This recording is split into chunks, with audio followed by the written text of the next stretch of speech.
अगर हम उन अभ्यर्थियों की बात करें जो कई साल से आपने कहा कि इंटरव्यू दे रहे हैं, उनका नहीं हो पा रहा है, या इस बार भी उन्होंने दिया नहीं हो पा रहा है, तो उनकी आगे की क्या स्ट्रैटेजी रहनी चाहिए इस एग्ज़ाम को लेकर? वो अच्छी तरह जानते हैं।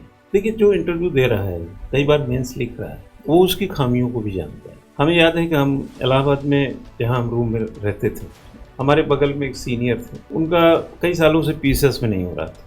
35 साल तक पीसीएस की एज होती थी। लास्ट टाइम में उनका बेसिक शिक्षा अधिकारी के लिए हुआ। तो हमने सिर्फ इनसे पूछा कि भैया ये बताइए कि अब की बार आपने ऐसा क्या कर दिया?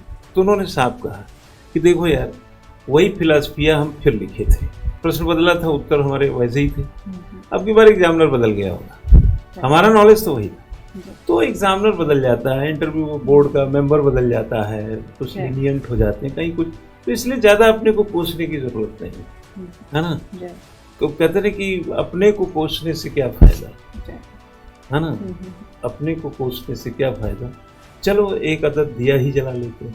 तो वही चीज़ है, कोसने के चक्कर में ना पड़े। जो लोग इंटरव्यू दिया है, मेंस कई बार से लिख रहा है, उनको अपनी खामियां खुद पता है। आप सिंपली जो आप जानते हैं उसको ढंग से लगे रहिए, अगला अटेम्प्ट लीजिए। 25 मई को फिर आ रहा है, प्रीलिम्स आप निकालते रहते हैं, बहुत परेशान होने की कोई ज़रूरत नहीं है।